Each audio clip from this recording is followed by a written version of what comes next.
Welcome to the next unit. In this unit, we're going to explore secular Buddhism. But first, let's take a quick overview of the impact that secular mindfulness has had in our culture. Mindfulness is being taught in schools, in workplaces, in corporations, in prisons, in therapeutic settings, in medical facilities, right? It has clearly taken root in our culture, and people are clearly having benefits from its practice without having the need to ascribe to beliefs of nirvana or reincarnation, right? So it is clearly present in modern culture. Now, secular Buddhism, right, is also having an impact, but it's more in the sort of background of mainstream society. It is not something that is new, right? It is not secular. The secular Buddhist movement is not something that has just recently occurred, within the last couple of years, or it's something that has been gradually developing over the last 150 years.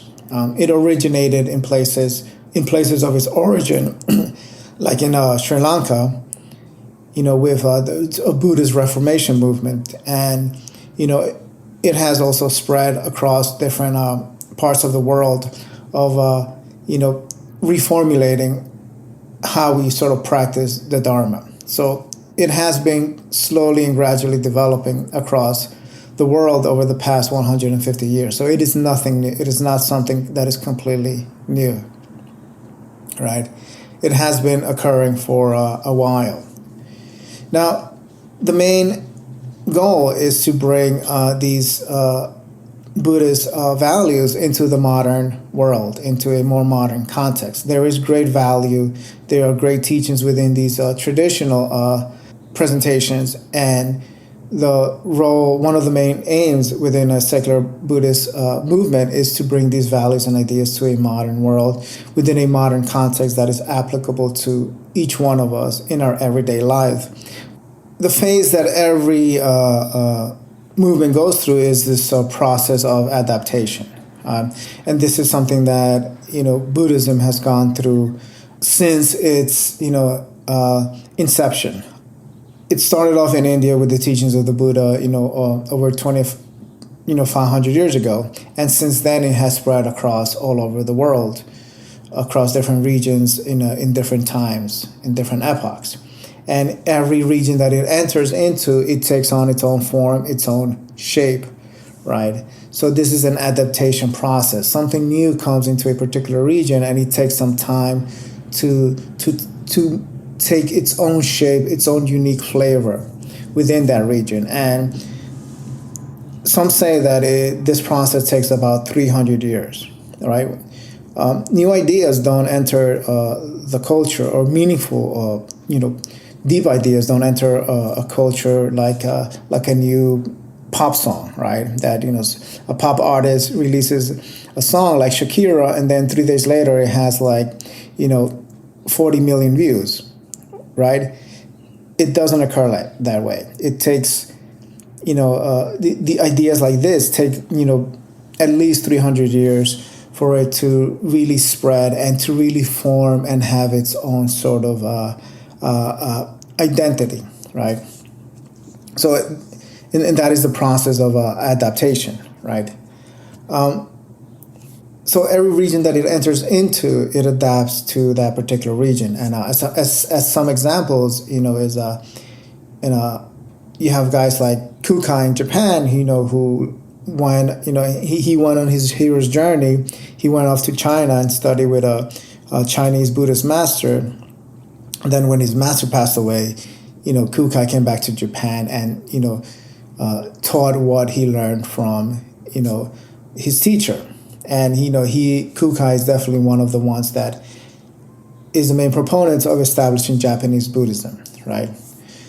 In America, you have guys like Alan Watts, who is really popular in the internet. And, his videos are really inspirational and uplifting. Right, and that is in due part because of the sort of online content creators, which, reformulate his videos, and this is a clear example of taking something that is old and presented in a new way. content creators take the sort of original videos of Alan Watts and then add some background music, some effects, some graphics, and they become really, really appealing, right?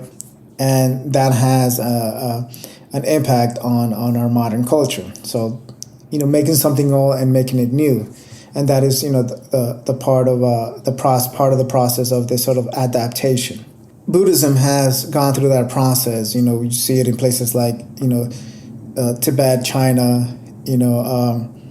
Thailand, and all these other places that it has entered into. It has taken its own shape, right? There is no one Buddhism, right? There's different forms of Buddhism that take shape according to the region that they enter into across different epochs. So it is clearly seen that there is no one Buddhism, right? And this is now those traditions have already been established, right? They already have gone past the 300-year mark, so they are pretty well established. But when something gets established, it also has baggage behind it, right? Like it always filters in, right? So within this sort of new secular Buddhist movement, it's still in its infancy. Like we have stated before, it's only 150 years old, which is not a lot, right? Remember, it takes around 300 years or something to really take form. So it's still in its infancy, right? It's still maturing or developing, right? And one of the jobs of those who are interested in these ideas is to help develop it. It takes a community, right?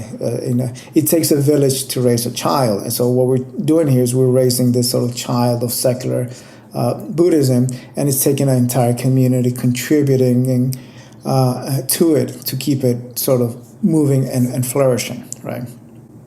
So the main issue is incompatibility, right? Why can't we just simply go off and read a book that was written in the 19th century and be inspired by it? Well, it's incompatible with us. We don't relate to it, right? Although the common denominator is suffering, right? We all relate that there is suffering and we all suffer, and we all want to sort of relieve that suffering within us and within each other. So that definitely does bring us together across space and time, right? But the presentations don't speak to us, right? They speak to a different audience from a different generation. So, presentations from the 19th century are not relevant to us now in the 21st century. So this is why new presentations, new models, new applications are required that do speak to us, right? And this is part of the job of the secular Buddhist movement, is presenting these ideas in a way that is relevant to us in our modern time.